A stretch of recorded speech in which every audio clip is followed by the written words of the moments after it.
ভারতীয় আধিপত্যবাদের বিরুদ্ধে কথা বললেই কি বাংলাদেশে গুলি খেতে হবে? এই প্রশ্নই আজ ঘুরপাক খাচ্ছে দেশজুড়ে। জাতীয় নাগরিক পার্টি এনসিপির উত্তরাঞ্চলের মুখ্য সংগঠক সার্জিস আলম স্পষ্ট ভাষায় অভিযোগ করেছেন, ইনকিলাব মঞ্চের মুখপাত্র শরীফ ওসমান বিন হাদিকে গুলি করা হয়েছে ভারতীয় আধিপত্যবাদ বিরোধীদের ভয় দেখানোর জন্য।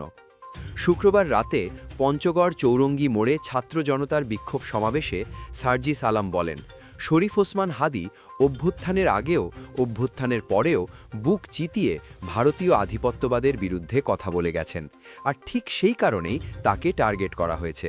তিনি আরও দাবি করেন, বিগত কয়েক মাসে সীমান্ত দিয়ে নানা পরিচয়ে বহু মানুষ বাংলাদেশে অনুপ্রবেশ করেছে, যাদের উদ্দেশ্য একটাই, দেশকে অস্থিতিশীল করা।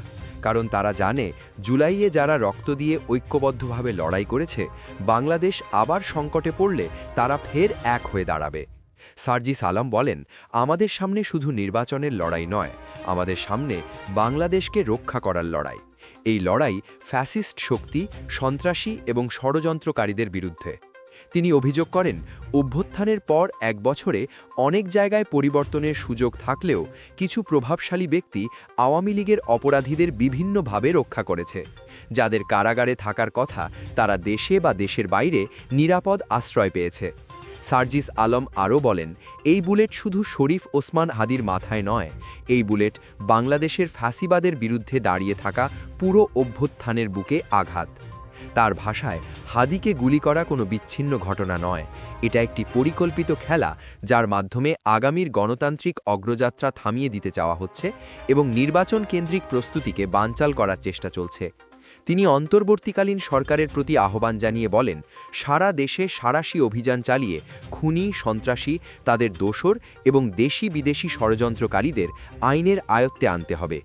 সমাবেশে বিভিন্ন রাজনৈতিক দলের নেতাকর্মী ও ছাত্র জনতা উপস্থিত ছিলেন, যাদের কণ্ঠে ছিল একটাই দাবি, ভয় নয়, ঐক্যই হবে আগামীর পথ। আপনারা কি মনে করেন, এই হামলা কি শুধুই একজন ব্যক্তির উপর, নাকি পুরো বাংলাদেশের গণতন্ত্রের উপর? মতামত জানান কমেন্টে। ভিডিওটি গুরুত্বপূর্ণ মনে হলে লাইক দিন, দেশের মানুষকে জানাতে শেয়ার করুন, আর নিরপেক্ষ ও সাহসী সংবাদ পেতে এখনই সাবস্ক্রাইব করুন।